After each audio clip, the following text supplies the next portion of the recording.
Alors, bonjour à tous, heureux de vous retrouver, chers amis, en ce début de semaine. C'est lundi, le 2 mars 2026, 8h29, heure du Québec. Merci à ceux qui sont abonnés, ceux qui ne sont pas faits là maintenant. Merci à ceux qui vont commenter. Dites-moi de vous regarder, écrasez le petit pouce en l'air et partagez la vidéo. Beaucoup de choses aujourd'hui, naturellement, qui vont se dérouler à une vitesse hallucinante. On le sait, on est dans le 3e jour à peu près de ce conflit-là, de cette guerre contre un régime qui remonte à un autre, plus qu'à un autre siècle, mais qui remonte à il y a très longtemps. Un anachronisme hein, dans le monde actuel, technologiquement très avancé. Les pays musulmans gérés par la charia, et même ceux qui ne sont pas gérés par la charia, on se rend compte qu'à cause de cette espèce d'anomalie, d'anachronisme qu'on appelle l'islam, ces gens-là ne sont pas de notre époque. Ils ne vivent pas au diapason de notre époque. C'est un petit peu dérangeant de voir ça. C'est même épeurant. Mais il faut se rassurer, c'est pas vraiment de menace. Sauf pour des gestes, naturellement, qui vont être posés par des hurluberlus, des cinglés, qui sont pas des musulmans que tu as comme voisins, ou eux, ces gens-là, sont généralement, comme toi puis moi, même s'ils pratiquent une religion un peu différente, qui vient d'une autre époque, n'ont pas l'intention d'embarquer dans cette espèce d'escalade de la folie de la part de ces gens qui viennent vraiment, eux autres, d'une autre époque, d'avant l'âge de pierre, qui est une espèce de... Trump l'a bien défini, un combat, puis une attaque contre la civilisation. C'est comme vraiment du monde qui veulent garder leur population, qui tiennent en terreur, souvent dans des coins perdus de leur pays, vivant sous la charia, hein, dans la terreur, dans le barbarisme, dans l'anachronisme d'une vie.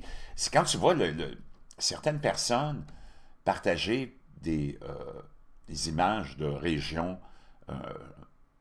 provenant de l'Afghanistan ou du Pakistan, tu te dis, c'est comme, wow, ça vient d'où? C'est comme, on est, soit eux sont des extraterrestres ou on est des extraterrestres. C'est comme, wow! Hier, j'étais au Carrefour Laval, c'est la première fois depuis longtemps que je n'avais pas vu une femme avec une burqa totale. C'est comme, wow! C'est hallucinant. C'est que t'es vraiment dans... c'est comme deux univers parallèles. 2026, puis peut-être l'année 2026 avant Jésus-Christ. C'est vraiment choquant de voir ça. Mais qu'est-ce que tu veux? C'est là où on en est aujourd'hui. Heureusement, il y a de l'espoir pour l'émancipation de l'être humain. Parce qu'il faut que tu le vois comme ça. C'est l'émancipation. Tant que tu n'auras pas la liberté individuelle comme priorité, puis comme le seul et unique article. La Charte des droits et libertés ou des droits humains devrait contenir un seul article et c'est souveraineté individuelle absolue dans le respect, naturellement, de ton entourage. Mais ça devrait être il devrait en avoir un seul, il n'y en a pas d'autre. Si tu as ça, tout le reste est réglé. Donc, on est dans un espèce de moment où c'est la barbarie contre la civilisation. Puis la civilisation n'est pas synonyme seulement de l'Europe ou du monde occidental. Tu as plusieurs pays sur plusieurs continents, même des pays musulmans qui sont en train de s'ouvrir au monde. Tu penses à l'Arabie Saoudite, tu penses à plein d'autres pays des Émirats Arabes Unis qui commencent à réaliser qu'il doit y avoir une réforme qui doit être faite dans cette idéologie qu'on appelle l'islam, et qui ont beaucoup d'anachronismes. Et c'est ça que ces pays-là sont en train de faire. Ces pays-là aussi ont normalisé leurs relations avec Israël, avec les États-Unis. On est passé à un autre stade, tu sais, quand même, d'évolution. Mais t'en as qui sont coincés dans le temps. Donc, c'est ce à quoi on a à faire face en ce moment. Comprends-tu? Donc, ça se peut que ça soit un peu perturbant, mais on va passer à travers ça, l'humanité va passer à travers ça pour arriver à un meilleur moment. Et je pense que ça va se faire. On le voit, les Iraniens veulent se sortir de cette emprise-là. Et ça va se faire rapidement. Comme je vous l'ai dit, moi je pense que ça va être très rapide. Même aujourd'hui, il n'y a pas grand-chose qui se passe. J'ai l'impression qu'il y a déjà... on réalise déjà du côté de cet empire-là, un peu anachronique, là, qu'il n'y a plus grand-chose à faire. C'est la fin. Les Russes sont complètement absents, se sont retirés, les Chinois aussi. D'ailleurs, les Chinois qui avaient dit, les experts chinois, les Américains n'auront jamais le courage de frapper l'Iran. Wow. D'ailleurs, la Chine regarde ça de façon très inquiète. On parle du Parti communiste chinois et de Winnie the Pooh, en se disant peut-être qu'on est les prochains. Cuba, c'est une question de jours aussi. Donc, ça va se faire très vite. Donald Trump, il n'aime pas les choses qui traînent, puis il ne veut pas de conflit non plus, parce qu'il y a beaucoup de confusion. Les gens mélangent tout. On dit, il veut un changement de régime, il veut prendre le lui. Non, il l'a dit dans son discours. Il dit, non, moi, je ne veux pas de changement de régime. Je leur donne juste un petit coup de pouce, puis après ça, c'est à eux autres à faire le reste. Donc, c'est comme on doit se débarrasser de cette tumeur-là. C'est une tumeur qui empoisonne, puis qui empêche tous ces gens-là qui vivent sous ces tyrannies-là d'avancer vers la modernité. Donc, ça va se faire rapidement. D'ailleurs, tellement rapidement qu'il y a beaucoup d'échos en ce moment qui rapportent que les Russes sont prêts à accepter l'accord de paix. C'est hier que ça s'est déjà propagé. C'est pour ça qu'il y a beaucoup de choses qui vont se passer cette semaine. N'oublie pas, si tu aimes ça, la numérologie, puis si tu capotes avec le chiffre 333, là, j'en ai bonne pour toi. Tu vas capoter. Garde ça. À la fin, je te garde ça comme bonus. Si toi, t'es obsédé par les francs-maçons puis le 33e degré, tu vas capoter. Donc, tu as beaucoup de choses qui vont se dérouler rapidement. Il faut que tu fasses attention à beaucoup de choses aussi qui sont complètement dans une période de guerre comme ça. Tu as beaucoup de propagande, beaucoup de mensonges, comme celui, par exemple, de l'école qui a été attaquée par un missile. Et naturellement, si tu prends la parole des gardiens de la Révolution puis du régime iranien, t'es vraiment stupide puis naïf, là. C'est comme prendre la parole du Hamas, je ne sais pas, mais c'est pas des sources qui sont très, très fiables, ni Al Jazeera.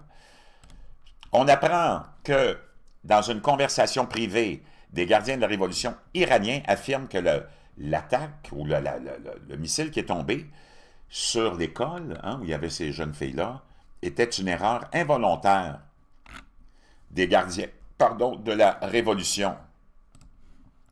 Le régime islamique a lui-même admis avoir bombardé l'école par erreur. Ne vous laissez pas berner par les islamistes, les pro-palestiniens, les antisémites, les pro-palestiniens, les antisémites et les médias de gauche qui vous font croire que c'était les États-Unis ou Israël.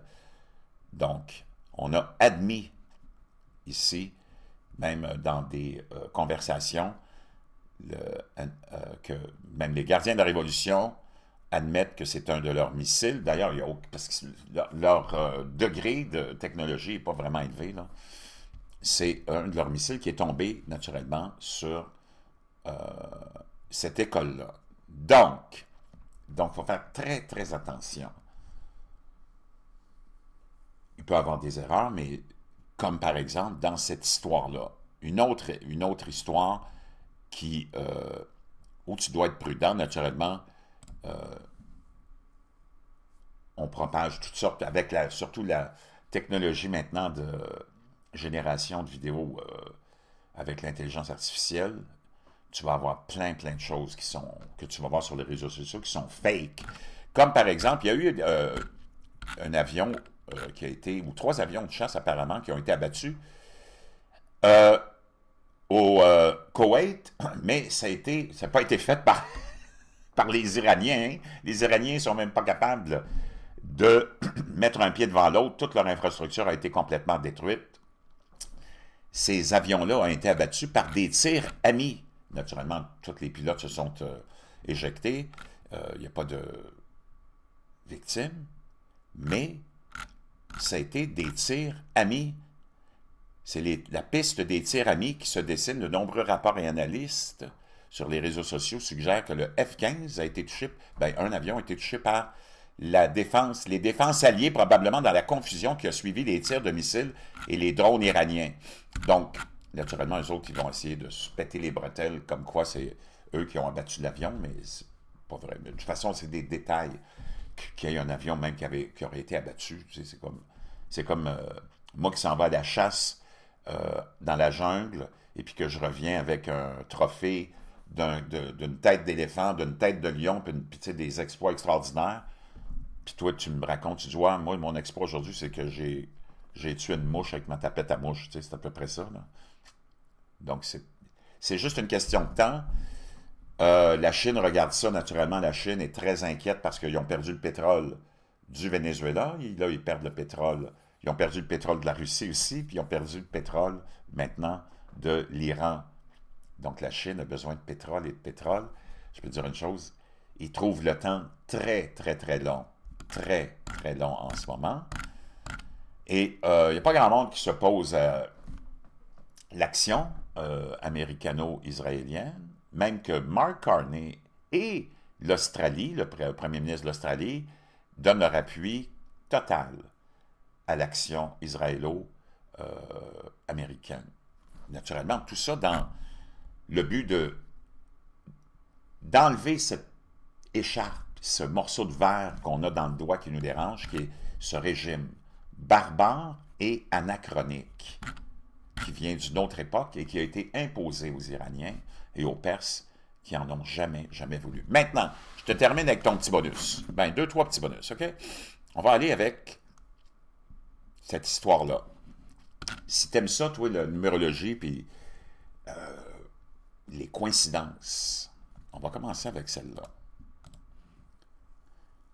Dans la soirée du lundi 2 mars au mardi 3 mars, on va célébrer la fête du Purim, qui est une fête juive qui commémore le sauvetage du peuple juif par la reine Esther, menacée d'extermination par Haman, un haut fonctionnaire de l'Empire achéménide.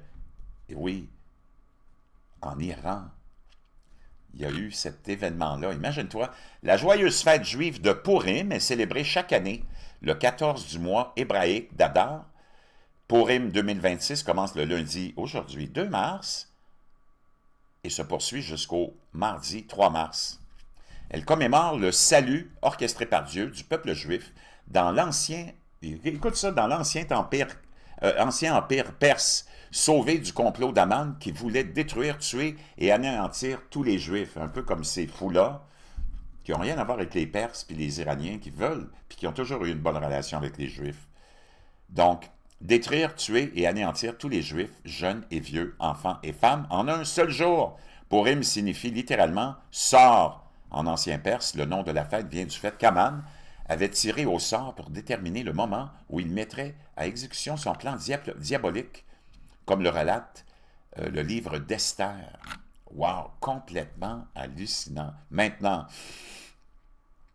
un autre événement qui va peut-être te faire halluciner, toi qui peut-être aimes la numérologie. Imagine-toi,